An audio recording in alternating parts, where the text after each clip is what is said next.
आज भारत में जो लोग साइंस से प्यार करते हैं वो जानना चाह रहे थे कि भारत में इसरो से साइंटिस्ट रिजाइन क्यों कर रहे हैं। उसको द हिंदू ने बहुत अच्छे से कवर किया है।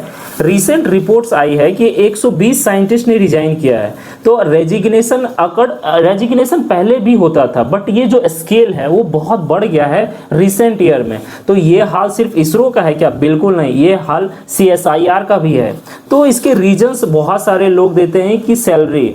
तो क्या सिर्फ सैलरी रीजन है? नहीं, freedom of thought, freedom to work on their topics. जो टॉपिक उनको पसंद है, जिसमें उनका कोर एरिया है, एक्सपर्टीज है, उसमें काम करने को नहीं मिलता है।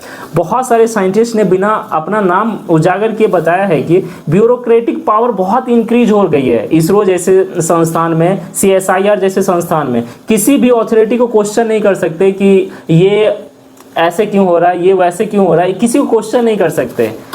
तो राइटर बोलते हैं कि इंटरनेशनल साइंटिफिक कॉन्फ्रेंस में यूरोप या अमेरिका में होता है, वहाँ जो नोबेल प्राइज विनर होते हैं और ग्रेजुएट स्टूडेंट, यंग स्कॉलर सभी एक साथ बैठते हैं और यंग स्कॉलर और स्टूडेंट उनसे सवाल करते हैं। यहाँ कोई प्रोटोकॉल नहीं है, सीनियर से सवाल नहीं कर सकते। और इंडिया में क्या होता है, ऐसे कार्यक्रम में ब्यूरोक्रेटिक जैसे कि IAS को, IPS को, लीडर्स को बुलाते हैं, जबकि उनको साइंस के एक्सपर्ट, रिसर्चर को बुलाना चाहिए था। सभी को VIP पास दिया जाता है इंडिया में, डाइनिंग अरेंजमेंट किया जाता है, बहुत अच्छे अच्छे लग्जरी फूड्स दिए जाते हैं। और जो स्टूडेंट्स हैं, जो पार्टिसिपेंट हैं, उनको क्या एक कोना में पीछे खड़ा कर दिया, उनकी बारी आएगी तो वो बोलेंगे और फिर चले जाएंगे।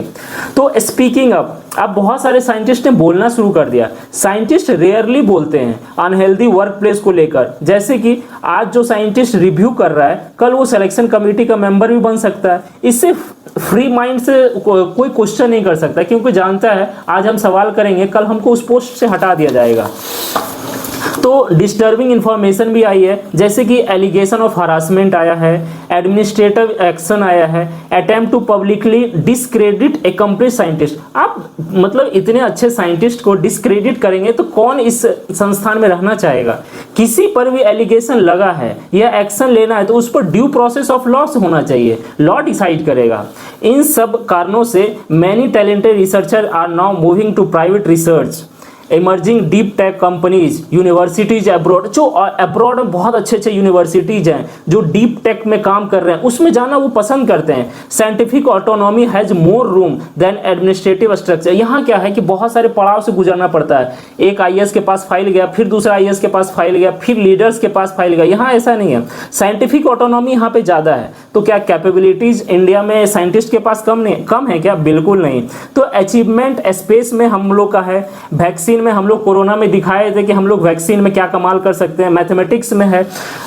तो इंडिया में यूनिवर्सिटीज साइंटिस्ट तो दे रहे हैं, बट गवर्नमेंट, इसरो जैसे संस्थान उसको रोक नहीं पा रहे हैं। ये बहुत कंसर्निंग है।